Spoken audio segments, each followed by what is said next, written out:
There's literally a spin on the roulette wheel. So when we're gambling with big things like, my home, my reputation, all of this stuff sucks. Like it does, it sucks. You put your house on the market, you've maybe, taken out a bank loan, you've got a publisher yelling at you, your partner's threatening to leave because you haven't earned any money because you're busy paying staff. Your staff are mad at you because you haven't turned up for the team because you've been so busy trying to get funds, and everyone's just mad and it just feels awful. I think you have this idea of what it means to lead. You try and do it. Some of it works, some of it doesn't. You get humbled. Seeing studios do everything right and still have their funding pulled, and what can you say to that? If you're mad about something and I go, just let it go, like how annoying is that? Like no, I will not. I want apologies, I want retribution. I guess the mistake I made is, and that a lot of us make, is that we assume that people equals product, and it's much more complicated than that.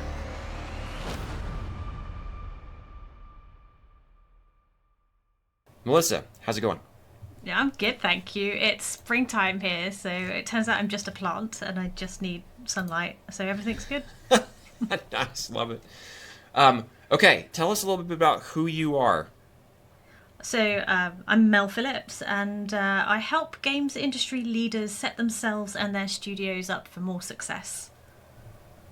Fantastic. So, GDC is next week. Obviously, a lot of conversations are going to be happening. DICE happened a little bit ago. Where do you see in the industry today?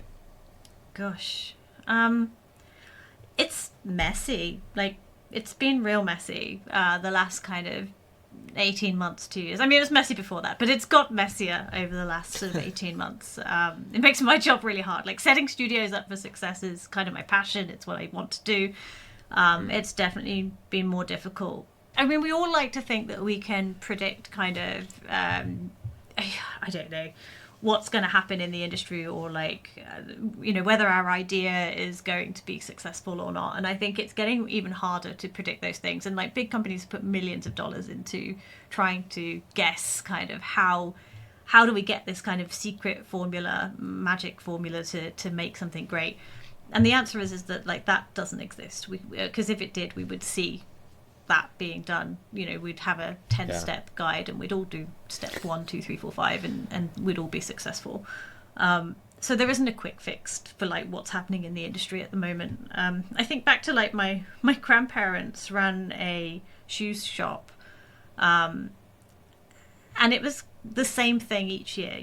Like you buy the stock for the next year, you sell the stock during the year, you take the profit, and then you buy more stock for the next year, and like very little change, and it's still going on today. Like, my grandparents are long gone, the same staff are in that shop, it's the same stuff, like the same formula, and it runs because that's how that business runs. You can guess what's happening, and your experience means that you become more successful because you learn what stock sells and what doesn't. You get better at that. I don't think we have the same business model for games. I don't think we have that kind of like sweet formula that tells us like this is going to be a success or not. So we have to, I think, start to get that blend of like, that people versus product. Like, we've got to be creating a business, but we've also got to be trying to find how we work better together, how we work more efficiently, how we work smarter. And I think those are the things that make teams investable right now. Is we're going to see that movement towards teams that are building a business, not just a cool idea. And I think that's the big difference that we're seeing. Yeah. The thought that popped into my head is that the cool ideas are kind of the realm of small self-funded indies or solo devs. And like you said, anybody larger has to be thinking about, I'm building a business. I'm building a studio for the long haul. And how do that shifts the frame. But it's those that are going to also, it's not just from a mercenary kind of space of like, I need to build a business so that we can earn money and continue. You also want to be building a business so that people want to work for you. You know, in this climate, there's been a lot of confidence knocked by all of the layoffs. You know, maybe we see an attitude change in terms of like, where do I want to work, and what does that mean for me? And gone are the days where, you know, I remember people thinking that, oh, I've got a PAYE, that's PAYE in the UK is like full-time role. You know, you get your employee program and maybe some healthcare and some perks and benefits, and you're paid each month, and you get your holiday and your sick pay. And that used to be like, oh, if you've got that, then you're safe, compared to like freelancers. And I think, like, you know, the layoffs have been scary because, you know, that distinction between having a safe job versus being freelance has kind of gone, because we all were only a notice period away from being laid off, and that reality has kind of, I think, made people more picky, more choosy about what they want going forwards, or at least start to question, you know, what is the conditions that I'm working in, and, you know, the dedication and the loyalty that I'm giving to a studio. So I think that's a really interesting kind of conversation around what does the future look like, because it won't just be these big studios offering these tantalizing, you know, packages. It will be like, well, where do I feel safe? And I don't know if that has been as important as it is now. You're on the freelance coach training side of this. Right, yeah. How has this impacted you as somebody who is out there seeking to, you know, level up these leadership teams and make better studios? I mean, it means that I work for a lot of different spaces. You know, I don't just work for one studio. As a freelancer, I have multiple kind of roles and multiple hats. That's worked okay for me in the sense of, like, you know, we are seeing this movement towards more business strategy and business development and those things I am good at. Like, so for an indie studio, they probably wouldn't invest in that for a full-time role, but they will take me on for a day, half a day. So I've survived by doing lots of different things in lots of different spaces. From a training perspective, like, I mean, I set up games leadership literally because of what I was seeing happening. And games leadership is kind of multifaceted as well in the sense of it's also a non-profit. So I do a lot of things for free and for low money because it's about bringing people on that journey and having those hard discussions about what does the future of the industry look like. You know, that's what I want. That's my passion, to be like, I want this industry to be successful, and I want to see more success. And especially in those smaller studios and those startups. But has it been hard? Yes, absolutely, it's been hard as a business, I think. But we've all felt it. I sort of likened it of like the layoffs. I mean, I'm lucky because I work for myself, so I haven't had to go through sort of the layoff process in the same way, I think, as my peers. But it has often felt like we're all just kind of waiting for our turn to be dismissed or lose work or be in that situation. So it's been tough. And you know, like I said, I started the business in about 2 years ago. So literally just as all of this hit, and that's got its own challenges of, you know, also being a startup and trying to get something moving. I give too much away for free is the easy answer. Well, I bet a lot of people appreciate it, so thank you. All right, so let's go back in time here. I know you've done founding before, but what got you into leadership in games originally? Like, what was the original thing that sort of drew you to this space? Yeah, I was super lucky. I landed a very junior role at BAFTA, the British Academy of Film and Television and Games Arts. The G is silent. But I started there, it must be nearly 12, 13 years now.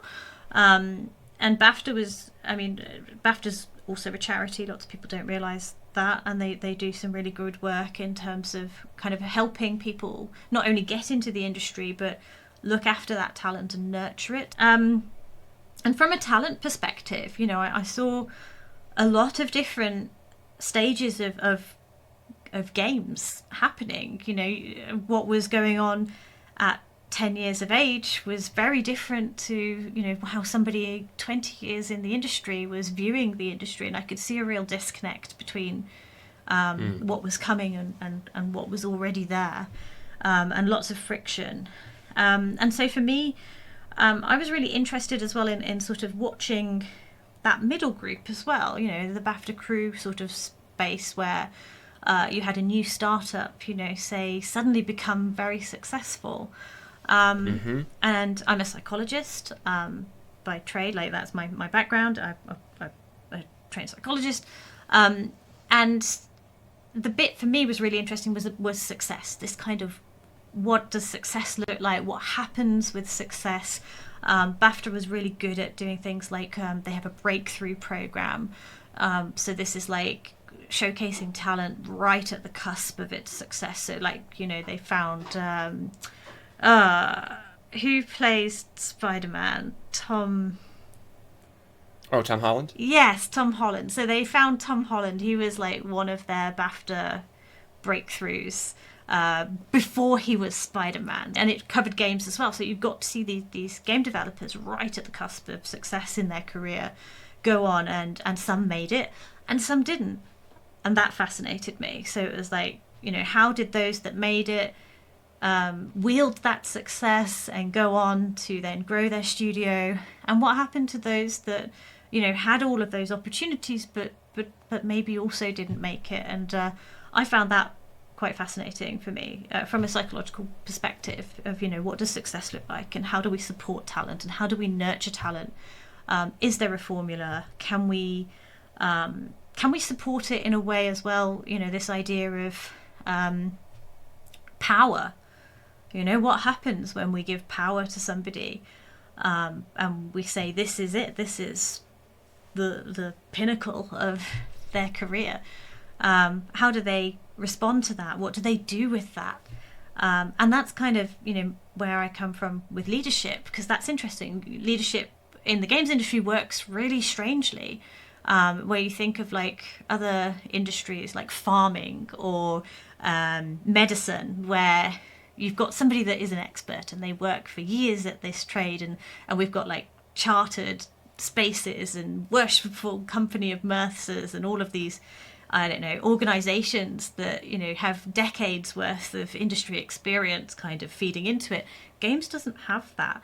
You can tomorrow set up a company and be CEO of a game studio. It costs £40 over here in the UK. Like I say, that it means nothing, but it also means everything, because you can give yourself that power, and then what?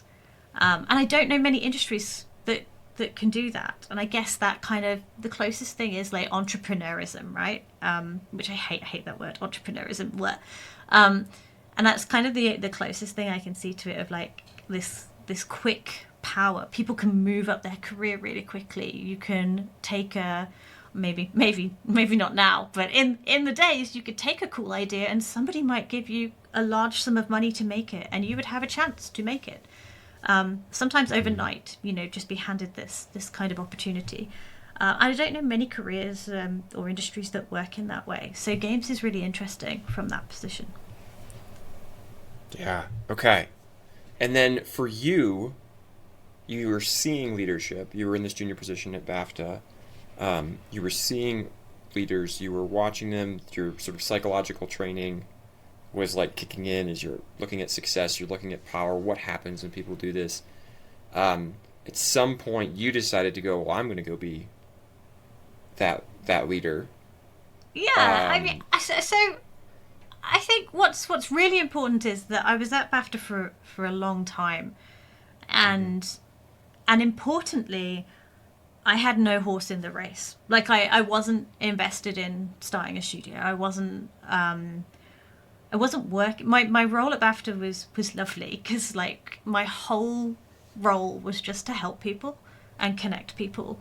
and do that as part of the charity process, you know. So I was really had lots of freedom to do that, and it was lovely. Like, it was great to see that outcome. And so importantly, I got to be part of these processes without being invested in the outcome myself. Like, you know, I didn't have to do any of these things. It was a good thing, nice thing to be part of.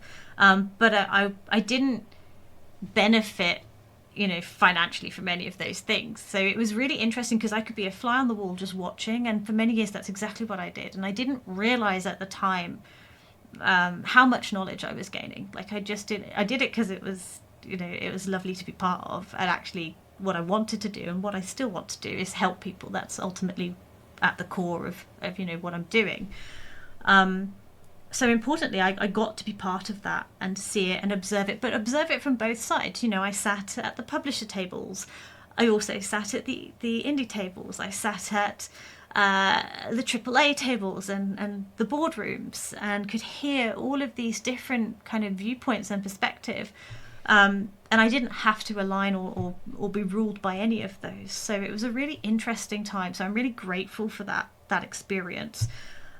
Yes, I at the end of my BAFTA time, I went and I helped found a studio, and was the head of studio for a couple of years, and I think that was probably a turning point for me in kind of realizing how little support there was. You know, I'd been the support system. When I was on the other side of that, looking around, being like, okay, well, how do I now get support? I'm head of studio. How do I get support for that? I was quite shocked at how little there was. Even with, you know, I was really lucky because I had so many contacts that came out of BAFTA, well connected, and could call up, you know, the big boys and be like, hey, this has happened. What do I do? And I was really surprised, you know, everybody would kind of, it was like, I liken it like, you know, the Wizard of Oz, where they pull back the curtain, and it's just a man pedaling desperately behind the scenes. And that's kind of how it felt, you know, that people I'd go to the top leader I could think of, you know, the person I'd looked up to all these years, and go, hey, help me, you know, this thing has happened and I don't know how to respond to it. And they would laugh and go, I don't know how to respond to that. Like, what are you doing? Like, none of us know.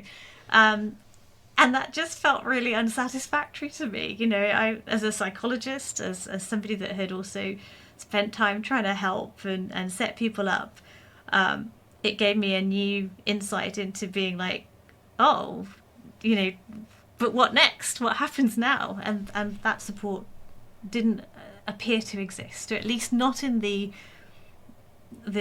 level that I needed it at that stage. You know, nobody was having those really difficult conversations about what games leadership was and could be, and talking about mistakes. You know, again, as an industry, we tend to only celebrate the wins. We see all these amazing successes. We talk about success.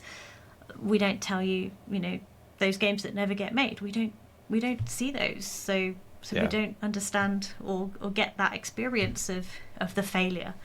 And that hit me really hard. Mm-hmm. Yeah, there's a lot in there. So many things. Because you said, you know, you were compared to many people who pay their 40 quid and become a CEO of a video game startup or something. You were insanely well connected compared to most of those individuals. And again, it sounds like you were almost like, oh, that's going to help me a ton. Yeah. And it probably did in some ways. It probably did, you know, to be fair. But also it was this realization of like, wait, all these people I'm well connected to that are so good at whatever it is. Nobody knows. Are they really? They don't really know either, right? So this, I love the Wizard of Oz thing. It's like, we're all making this up as we go to some extent. And so I'm asking you, like, what do I do in this? I'm curious if you have like, and hopefully, you know, this isn't too sensitive or anything, but can you give an example of like, this is a situation I hit and I was like, oh, thank heavens I can call, you know, a VP at Microsoft or a VP at Sony or whatever, right? And like, I just want to get them on the phone real quick and talk about, and they were like, can you give an example of like what a situation like that you encountered? Millions of things. And I mean, these are things that I help people with now as well. And this is anything from, I had a really difficult conversation. I have to give negative feedback to somebody on the team. How do I do that in a way that is constructive? Or I don't know, I've given too much information to the team and now they're all freaking out, and I don't know how to take that back. How do I fix that? Because everyone's mad, and that's not what it's a lot of it's communication.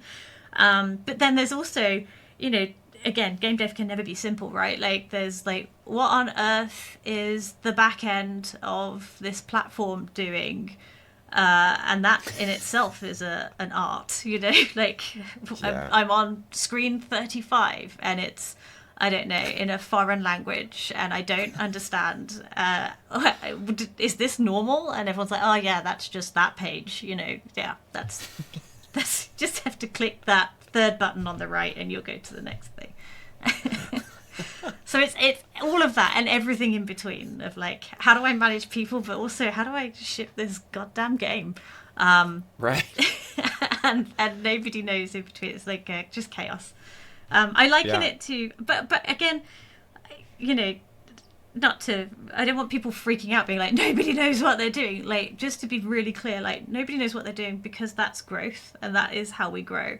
A lot of that is, I think about being 18 years old and I came to London. I did a degree in music, and I was like, there's nothing you can teach me about music. Like, I know everything. I'm so good at music. I was that arrogant asshole of a teenager, and I immediately like failed like my first semester at uni, and was completely humbled and realized like, oh, I know nothing about music. Like, what I thought I knew was just this tiny minuscule bit, and actually music is complicated and it goes off in different tangents, and that's kind of leadership in the games industry, right? You think you have this idea of what it means to lead, you try and do it, some of it works, some of it doesn't, you get humbled, and you start to grow then. It's those mistakes that sometimes grow us the most,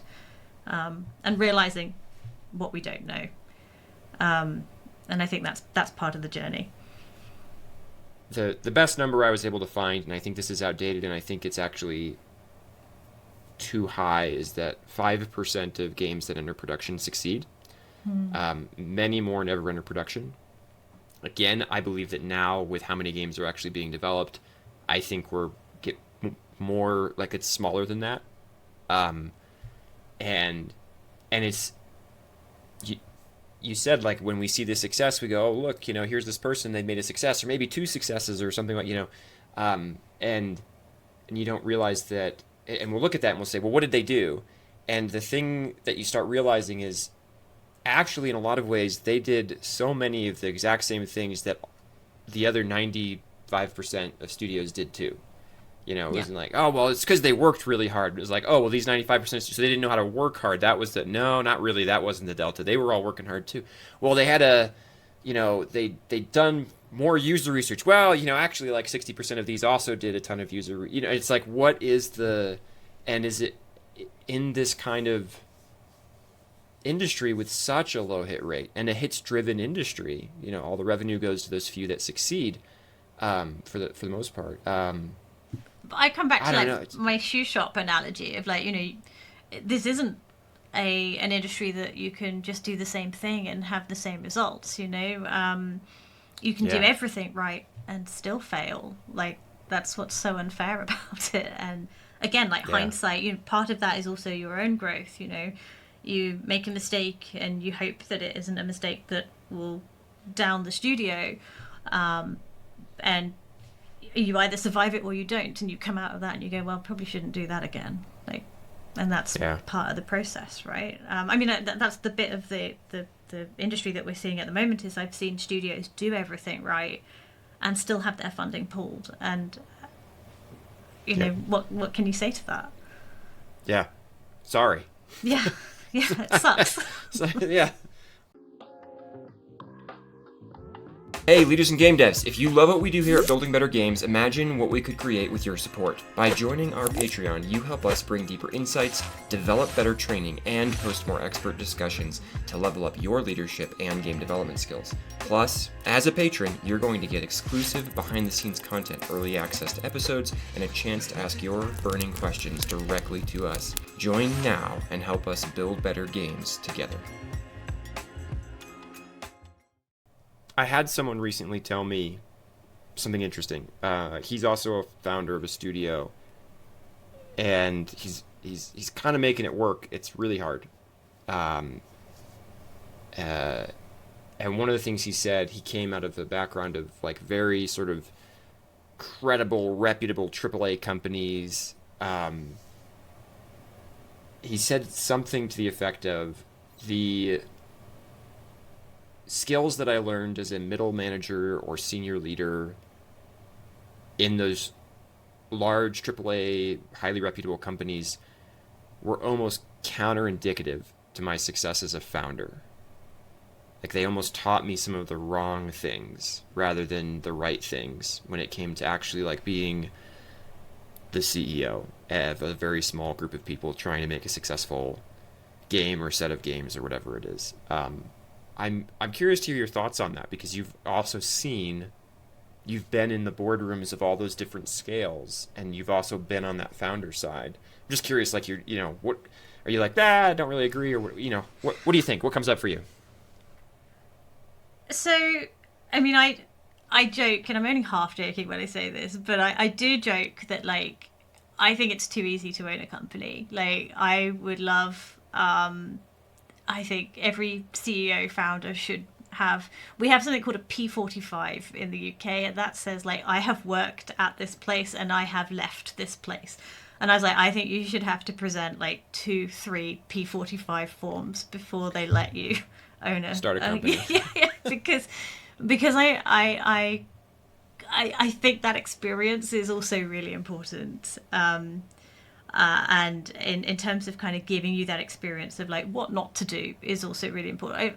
It comes hand in hand. Like, so this comes with a warning in that I also see a lot of trauma, and people hold a lot of baggage, and they come into studios with that baggage, and it kind of, we like to think that we're like robots, that we start a job and it's completely separate from who we are as a person. But the reality is that we are messy, and we bring that mess with us, even if we think we're hiding it.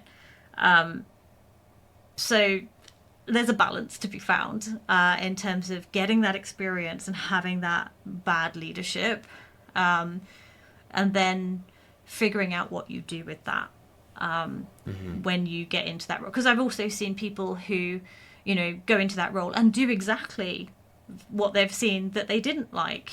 Again, we're talking about power. We're talking about power dynamics and that moment of success and how that can change people as well, and brings with it this kind of responsibility that I don't think any of us will know what we would do with that until we're in that situation. And that's what I like working with. I like working with people in that situation. I like, helping to support that success, and figuring out what is healthy for them.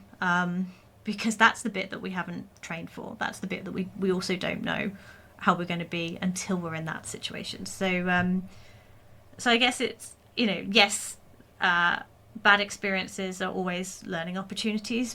But again, I guess you have to have that mindset of knowing when that learning is happening, because it's very easy, to get wrapped up in that trauma angle and feel hurt, and or want revenge, or want to do things more difficult. I see this a lot actually in the older generation of dev. There's this kind of feeling of like, well, I struggled, so you shouldn't have it easy because it took me years to get to where I've got. How dare you come in and have an easy? I don't want that. And I find that mindset really interesting as well. I don't think any of these are wrong. Like they come from different places, so they're all valid. But it's about like, what does the industry need now, And I guess I would argue the industry needs more empathetic leaders. It needs leaders from different backgrounds. It needs leaders from different experiences. I talk a lot about how do we, what happens to introverted leaders? Is there space for that? Yeah, absolutely. We don't talk about those different types of leadership, and actually the more types we have, the more choice there is then for game developers as to where they want to work. What sort of leader do I want to work for? And I do think that's coming when we go back to like what I was saying earlier, where people are going to start getting more choosy. What sort of leader do I want? What are their values? What are their ethics? Rather than like, is it a cool game? Or are they legendary in the industry? What do they like to work with? And can I work with that? And does that blend well with me? And does that help me with my growth and career? I think those questions are going to start to get asked. You've brought up the idea of power a couple of times. And I appreciate your stance, because I think it's easy to go like, power is bad, right? And just, and you seem to actually be going, look, this is a thing that happens when you have someone who's working for you, or when you are the decision maker in a team or whatever, like you have power. And I want to talk more about that and what you actually see, what happens there. I mean, it's different for everybody, right? Like, some people adapt really well to a leadership role. It's very natural, or seemingly very natural to them. It doesn't mean that they're not freaking out underneath, but like they handle it well. I guess for me, I'd measure it in terms of like resilience, of like how resilient is that person, and how well are they at kind of staying calm and making decisions under pressure. So I think a lot of that comes back to resilience, and how do we create more resilient people.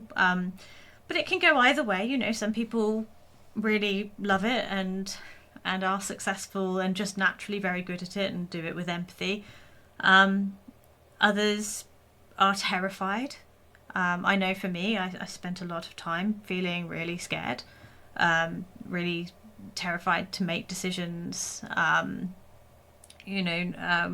worried about, I'm a people pleaser, and want people to be happy and healthy, and kind of taking on a lot of that baggage. I remember kind of a colleague being like, oh, I'm going to have a child, and my brain was like, how do I make this studio now last and for 18 years? I've got to get that kid to college. And I remember at that time, like, I was like, that's fantastic, that's amazing. And in the back of my brain, I was like, okay, how do I keep this going now for 18 years? Because now I'm going to be I'm raising this child, and I remember, having this conversation with myself and being like, it's not your baby, like it's you have to. You gotta cut yourself some slack. Like you can't control everything. You can't plan this child's future. Much as I want everything to be successful and them to be happy, but I realized how much I took on of like that responsibility, and it was way too much. It was way too personal. So that was my experience. And then others, like you say, they don't adapt well to it, and we get, I think control and power come hand in hand, so you either get those that embrace power and start to understand and maybe are a bit afraid of it and realize what's going on, and then you get others that are afraid of it in a different way, and so that control becomes the focus, and that's where you get all of the mistakes being made very fast in succession, and if we're lucky, they learn from those, and that makes them ultimately, hopefully, a better leader. And some don't. Some continue to make the same mistakes and double down, because that control is ultimately what they think leadership is about. It's about, I tell you what to do, you do it, rather than like power. There's what's it called? There's like a power effect. I forget the name of it, but there's this kind of like idea of like, power takes time to gain, but like you lose power so much more quickly than you gain it, and that makes people nervous because they see the failures, they see people lose and fall from grace, and that control then can tighten. So I think you've got something on every end of the spectrum, and people are going to just kind of respond how they respond, and that will depend on so much, right? That will depend on the baggage that they're bringing, both personal, both from their previous workplace experience, who they are as people, their natural kind of characteristics, their strengths and their weaknesses. It's much more complicated, like in terms of predicting how people are going to respond. And like I said, until you're in that position, I think it is hard to predict. You don't know what you'll do. No. No, I think there are things that you can do, and we can talk about that obviously in the sense of like those that have already found themselves in that space. Like what are the things that you can do to remain on top of that? And there are definitely, it comes back to, again, being messy. We're all messy. That's just part of being human. But we have to kind of notice that and accept some of that. And so I think, for me, some of the best leaders that I work with are those that kind of know how messy they are, and kind of embrace that in a way of like, I'm going to learn more about it. I'm going to not ignore it. Again, it comes from that learning, reframing that kind of space of like, oh, I fucked up really badly. How can I learn from that experience rather than just bulldoze on and keep going? And for me, that's the difference.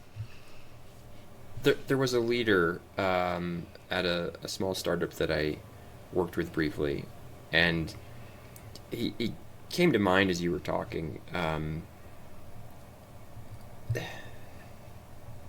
He really wanted to start a very healthy company, and he'd gotten some funding, and he pulled together some very, human-centric leaders around him in his various craft discipline roles. And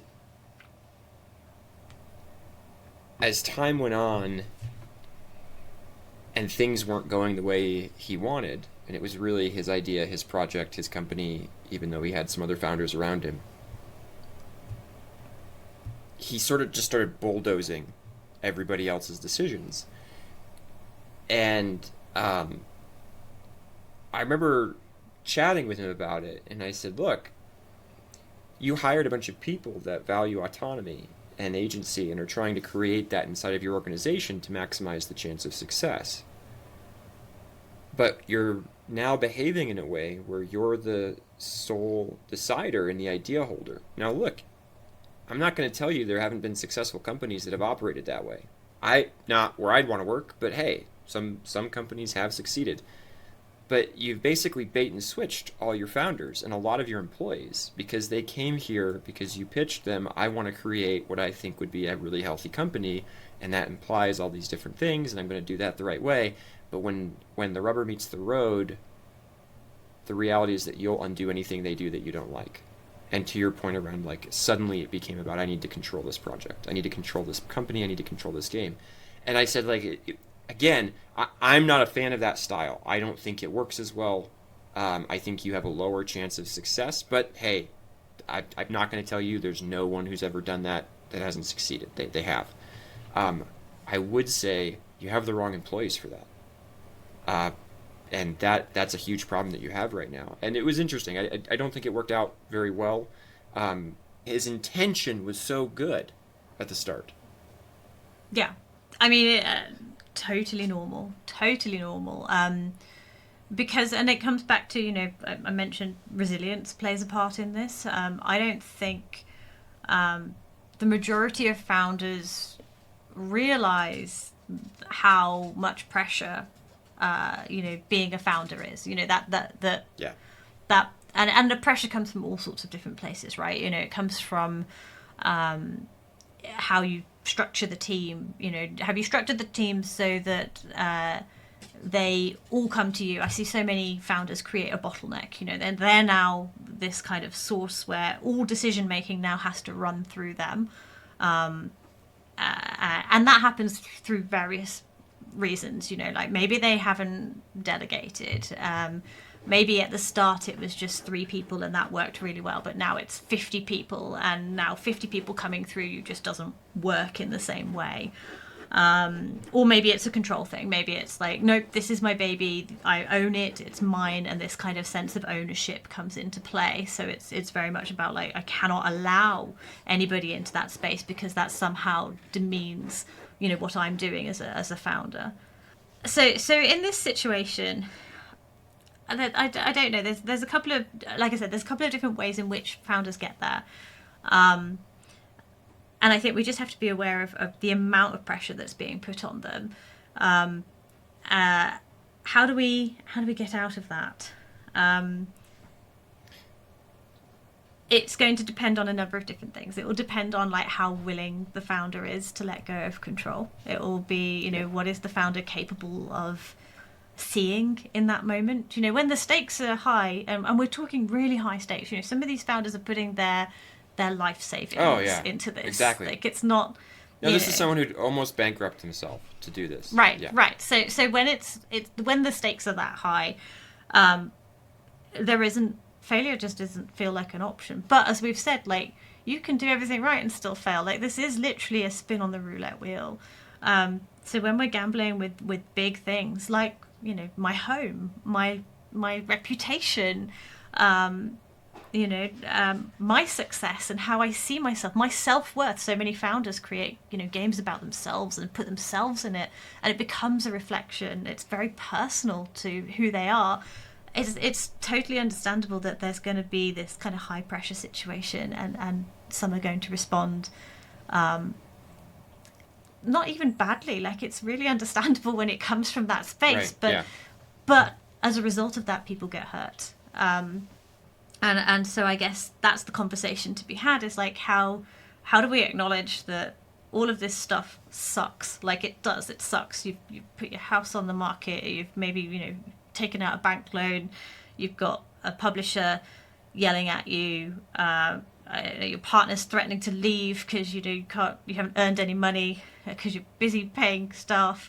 Your staff are mad at you because you haven't turned up for the team because you've been so busy trying to get funds, and everyone's just mad and it just feels awful.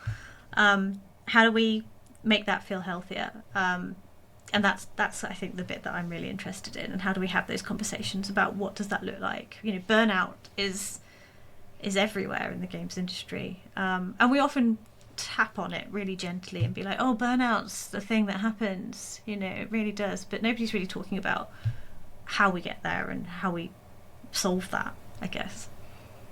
There's a sort of a paradox in here, or an irony, or whatever you want to call it, that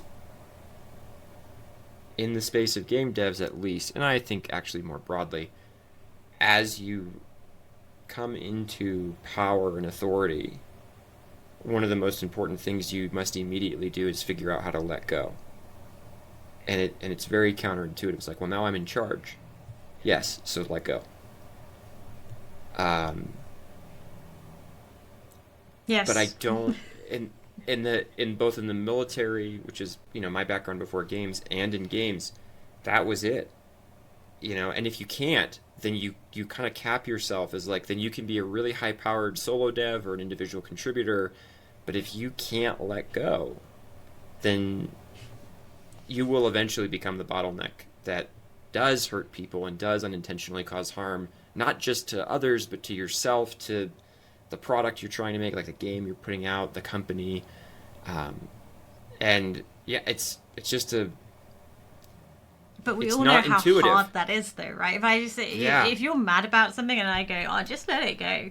Like, how annoying is that? Like, no, I will not. Yeah. I'm guilty. You know, I teach this, and even when it happens, you know, me and my partner have a fight or a disagreement about something, and I refuse to let it go. I want that, you know, I want apologies, I want retribution, I want everything, because that's my human nature, my ego coming in, being really mad about it, and like, that's part of it. But it's, how hard is that to actually do in real life? Yeah. It's certainly easier said than done. That's for sure. So If you could, I mean, I know you said it varies a lot depending on the circumstance, but there are people out there right now, and they are either leading efforts inside of larger companies, or maybe they are founders or whatever, and they've realized maybe they are starting to hit success, or they're trying to get there, and they have authority, they have power, they have the ability to seek control. Um, what is the generic advice? I get that generic advice isn't the best advice, but what is the generic advice that you might provide to someone like that at the broadest level? Well, other than let go. Other than let Other go. than let go, which sucks. So sorry, everyone. We have to get real cool, real fast in leadership with being uncomfortable. And I don't mean like, I want you to hurt, like you should suffer, because that's how great leaders are born. That's not where I'm coming from. But actually there is freedom in accepting what I can and can't do in that moment, and actually accepting, oh, this sucks. This is uncomfortable. Rather than immediately trying to solve everything, because that's what I see happen. I see the bottleneck form, and now they're doing everything. And this is where I come back to, like resilience is actually a factor, I think, in success. It's how comfortable can you be with being uncomfortable, and accepting that some things move and other things don't. I did a talk recently, and I spoke about a mentor when I first was part of like founding studios, and even now, with all the studios that I work with that are founding, I had a mentor that was given to me by a publisher that we worked with, and I would go I'd meet him every week, and I would show him, this is the budget, this is the plan of what we're going to make, and it's going to be amazing. And I believed it. It was amazing. We were doing everything right. It was cool. And I would show this. He was like I don't know, VP, executive producer, big person. And he would look at what I'd made, and he would say the same catchphrase every week, and that was like, "Oh well, this looks right for today. Yeah, this is fine for today." And this went on for months. Like, I would show him the thing each week, and he'd go, "Yeah, it looks fine for today." And eventually I snapped, and I was like, "Stop saying that. You've got to stop saying it. I can't take it. What do you mean it's right for today? I'm telling you it's right. It's right. Stop it. Like, tell me it's right." And he went, "But it's right for today." And I was like, "What do you mean?" And he says, "Well, because you don't know what tomorrow's going to bring. Like, you just don't know. You can't predict the future. You don't know. It's right for today. It looks right. Tomorrow, you might find that, you forgot to factor in, I don't know, 1 million licenses that, suddenly is going to cost you tens of thousands. Or maybe, publishing will change its mind about how much marketing spend they're going to put in, or something completely outside of your control, and you're going to have to find, I don't know, 80,000 or maybe 300,000, or like you now need another programmer because you can't make the thing that you were going to make, so you now have to either scope it back down, or you're going to have to bring in somebody else that you didn't budget for. So it's right for today, and you should celebrate that." And at the time I was like, this man is gonna drive me insane, and it pains me now because like he was totally right. And I am that person now today for some of the people that I mentor, in terms of like, oh, it's right for today, because it's there's beauty in accepting that we can appreciate that it's okay right now. Or that, like, for now everything's not on fire, or the fire is over there and we can see it and it's contained. And I think that was definitely my experience of leadership, of like, can I see the fire? Do I know where it is? Brilliant. What's going to kill us first? I'll deal with that. And like I said, there's beauty in recognizing that and just kind of sitting with it. and relinquishing that control of trying to make everything perfect. So yeah, I guess that's kind of where I sit on that. The reality of that is messy. How do you do that when you don't do that naturally? You look at your support. Literally what I've set up as games leadership is to support exactly that process. What I teach is, all about change management and uncertainty and planning for uncertainty and navigating through, but also being aware of your power and what that means and your responsibility and how do you feel about that and why do you feel that way about it. What are the mistakes that you would most call out for people that haven't been there before, that maybe you made when you first got into the role, or that you're seeing, like, these are the most common stumbling blocks? We may have already covered them, and I'm just curious, like, hey, these come up as my top 1 or 3 or 5 or whatever. It's like, these are the things that the new leader / founder, whatever, tends to trip over when they are given power and authority. What are the main ones that I see? Growing too fast. That was a mistake that I've made. You go, right, well, I need 10 people doing this, and I'll start them all at the same time, and we'll build the thing in 3 months.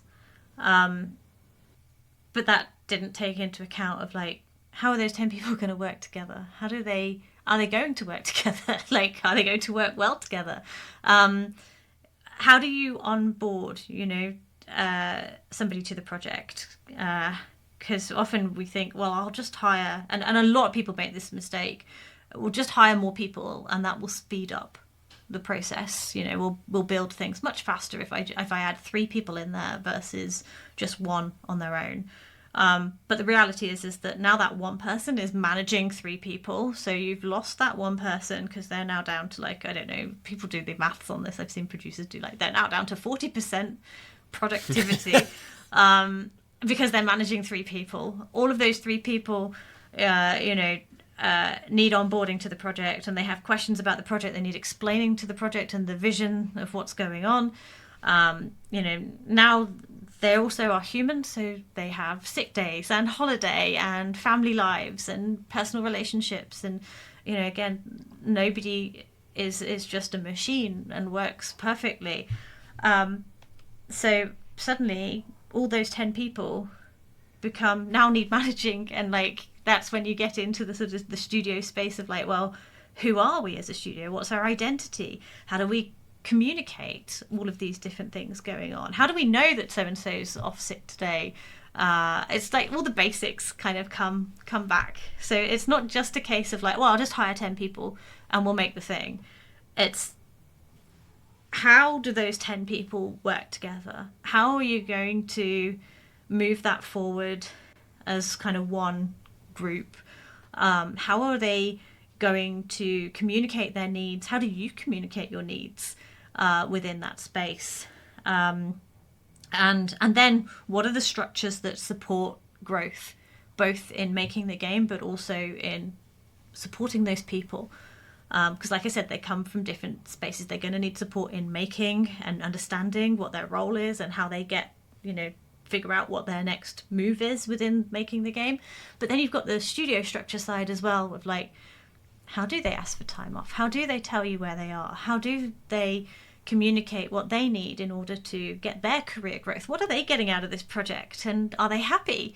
They're kind of the answer's things. Wait. The answer's not just Jira, isn't it? Just Jira. We just use Jira and we go. Yeah, we love Jira. That solves everything. Oh, yeah. But yeah, so I guess the mistake I made is, and that a lot of us make, is that we assume that people equals product, and it's much more complicated than that. Your responsibility is well that said. leader. Yeah. Okay, so if that's on the sort of organizational side, we have the scale thing. You were talking about also kind of the other side, the product side, assumptions come into there. Is there anything else you see people really like, hey, this is a consistent mistake that I see people making on this side? In terms of the game making, yeah. Scope, always scope. Like, what you think you're going to make and what you actually make are two separate products. One doesn't exist. And and that can be disappointing and upsetting in equal measures, especially when it's your baby.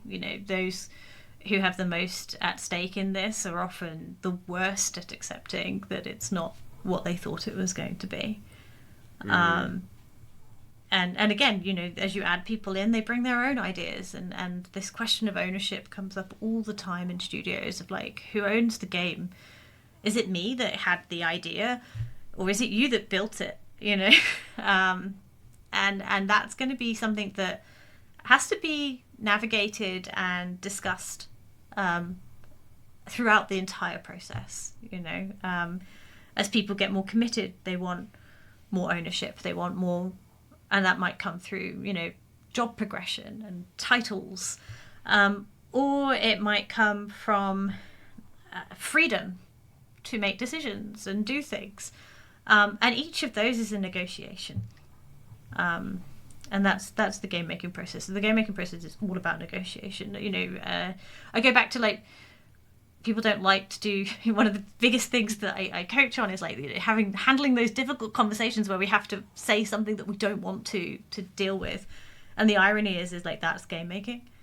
It's just a series of those conversations of us having difficult conversations, trying not to upset each other. Again, I come back from the space of like, I don't think, I've said this before, like, I don't think anyone wakes up in the morning and goes like, how can I be the most hated person in the universe? Like, can't wait to turn up to my team and just be absolutely awful.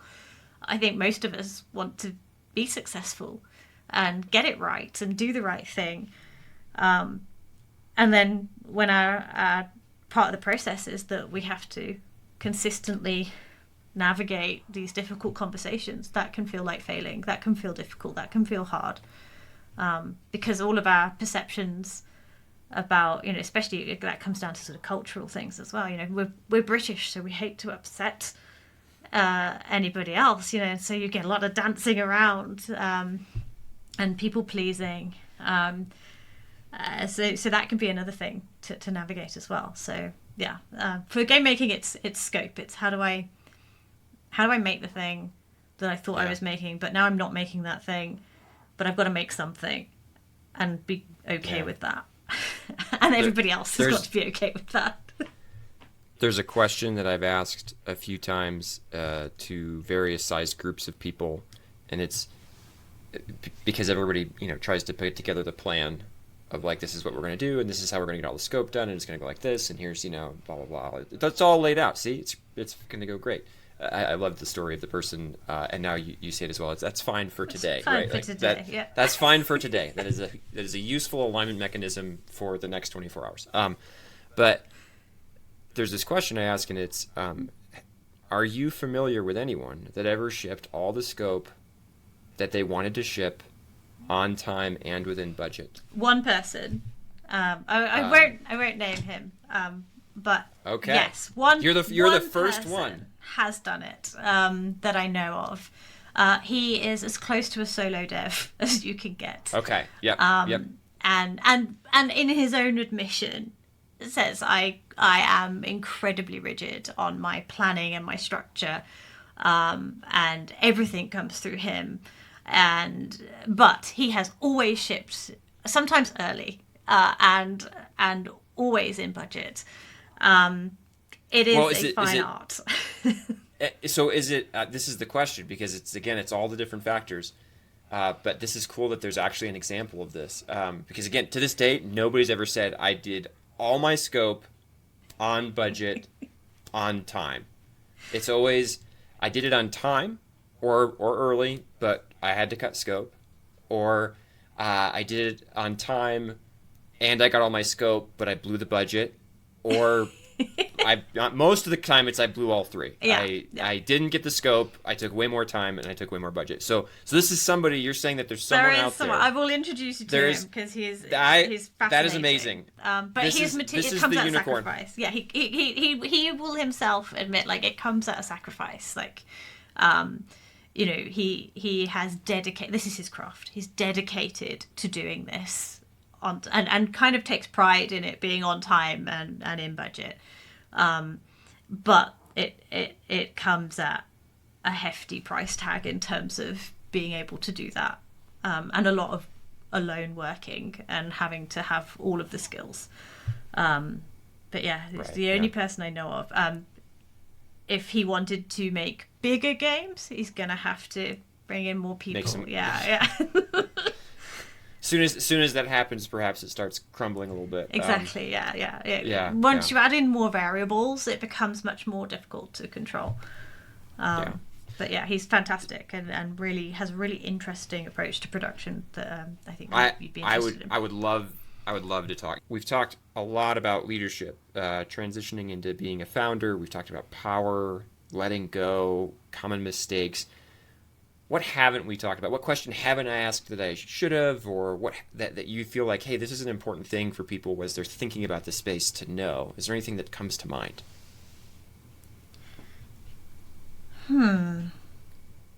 That's a massive question just to end with. Anything else? Universal truths. So now that we've finished the trunk, I'm just going to branch into all the tree. Like, all the other things. Let's go.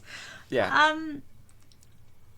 I think there's a piece to be done on, like, the industry welcoming this change in terms of leadership and talking about it and opening up and embracing training. And what does that look like? You know, we're a suspicious industry, aren't we? Like, I work with a lot of studios that are like, we will only work with you because you make games. And I get it. You know, they want somebody that understands the game making process. I also see a lot of nonsense being shipped on leadership and how do we create better leaders. I see a lot of thought pieces out there. I mean, I guess I'm guilty of that myself. But you know, that there is a lot of nonsense, and I understand the industry's reluctance to embrace leadership training and kind of skills development in general, especially with the belief of, like, I mean, I've also said it myself, like, a lot of leadership is learned on the job. You know, you make the mistake, you learn from it, you try not to make it again. But I guess, you know, from my perspective, I think there's also benefits to be had in terms of engaging with skills development. A lot of studios try and do this in-house. It often becomes the job of HR to kind of, you know, give us a leadership program, and HR put a leadership program together, and then nobody turns up, and it's like, well, why is that happening? And that's because the attitude towards, I mean, there's attitude towards HR. That's another separate conversation to have of you know, games industry suspicions. But also attitudes towards training in general, of like, what can you teach me? How do you understand what I'm doing and what I'm facing? And a lot of that comes from the fact that we're not talking about it, that we're not having these conversations. Most people are kind of suffering in silence. We're an industry that often, you know, you get a leadership position because you've been there longest. Somebody leaves and they desperately need somebody else to take on the role. So you'll do because you've been here, you know, you're the oldest. So I think, you know, in order for this to kind of all make sense and come together, we also have to ask the industry to start to be accepting and make those changes and be aware of it. I'm also aware that, you know, when funding is in the state that it is, you know, this is the last thing people budget for. So this could be expensive. It can be scary to bring in a coach or bring in a trainer, or even start to have these conversations even as a studio, because what if I ask the question, and the team tell me the answers. Because what do I do then? What if they want something that I can't provide? What if they tell me I'm the problem? What if all of these things? So I realize it's scary. And I guess, how do we move forward from that? I think we have to have more of these conversations. We have to start to find our people within this as well. So, if not me, then find somebody that does know games and is going to speak about it from an educated space, somebody that is fulfilling those needs in a way through their experiences and training and qualifications, and I guess being just more savvy as to where we're getting that information. It shouldn't be a throwaway thing that people wanted leadership training or people wanted to talk about it, so we just did it. There's an opportunity here for us to regenerate the industry. It goes back to what I was talking about at the beginning. In times where it's really grim, there is also opportunity to bring about change. There's opportunity to do things differently, to welcome different practices and try something new. So I guess it's what else do I want to say? It's a plea to the games industry in general to just start to ask the questions. My wish would be just to get more curious. At the very least, be more curious about this and question, can we do things differently? Can we do things better? What if we asked the question? You don't have to ask it. What if you asked it? What if you did? What are the risks? Why is that interesting? What are we afraid of? Why aren't we asking that question? So it's very wishy-washy. No, I love it though. I mean, we're both people who train leaders in game development, so it's somewhat self-serving, and simultaneously, my goodness, is this the issue? As you've gone out and seen all these different companies, as I've gone out and seen all these different companies, like we've talked about this outside of the podcast, that there's such an opportunity here. And, look, there's a chance that you and I are both wrong, and that we're both crazies out here thinking that, better leadership would make a huge difference. But I don't think it's just us that see it. The question really is, I think you nailed it. Are you willing to be curious about that? And are you willing to accept the answer that someone might tell you? Yeah. Anything you want to send people towards? We'll put some stuff down in the show notes, like to your LinkedIn and the website and things like that. But anything you want to plug or direct people towards as we wrap up? Yeah, very kind. So we have a 12-week course at the moment, which is the Games Leadership Blueprint. And this is all about kind of finding out who you are as a leader and setting yourself up for success, working through that kind of messy side of leadership, and coming out with a style that suits you so that you can, at the end of that, have a plan. And we create like a 3, 6, and 12-month plan. So we sort of talk you through it. You come out with a plan, your next steps, and you can kind of confidently move on with that as a leader. So that's Games Leadership Blueprint. You can find that at www.gamesleadership.com. We're just updating our website at the moment, so we're redoing everything. So that should be out in the next week or so. So by the time this is live, you'll be able to see it. Yeah, fingers crossed it'll have the new branding and everything's under one website. But if not, you can find our contact details there and contact us anyway. Perfect. All right. Thank you so much. I appreciate it. Always a pleasure. Love talking to you. I just think this. I just feel like we could chat for 3 more of these. But maybe we will. I would love to have you back on to talk about more of this stuff. So, yes. But I appreciate how you approach things yourself, and I know we often set the world to rights when we catch up. But thank you for again giving your time and having your insight into this as well. I always appreciate it. Well, thank you. All right, cheers. Thanks for listening, everybody. All right, thanks for listening. These were my takeaways from that episode. First, game dev is not like other industries, or at least many other industries. There is no guaranteed playbook for success, some model you can just follow and achieve whatever you want to achieve. Our industry relearns this lesson constantly. Games are not a solved problem. Second, So many people in positions of power don't really know what they're doing. To add to that, they also don't have access to other people who do. We're all growing and to some extent making stuff up as we go. Third, we are in an industry where you can do everything right and still fail. Be careful assuming your idea will succeed, or assuming that a failure elsewhere means people didn't know what they were doing and that's why they failed. Fourth, power impacts you in ways you don't expect. If and when you find yourself having power, you really don't know exactly what you'll do. Keep this in mind as you look at other people that do have power. You may behave more like them than you'd realize if you were in that exact same situation. Fifth, when you have power, it is easy to think control is the point. This is a mistake. Be very careful how much and what you try to control. It is much more important to let go than to take charge when leading others in game dev. Sixth, leadership is much more about accepting the uncertainty and discomfort that is part of what we do than it is about being able to fix everything. Be comfortable with what is uncomfortable. You can't fix everything.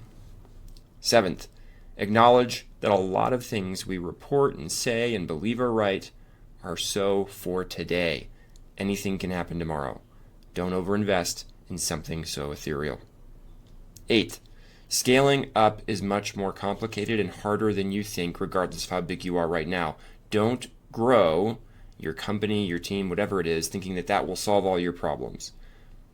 Ninth, what you think you're making and what you're actually making are two separate things. This is a quote from Melissa. I loved it. One doesn't exist, and that can be upsetting. Know that going in. Scope will change.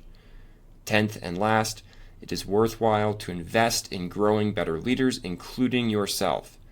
It can have a massive impact on your own and your studio and game success down the road. All right. Thanks for listening.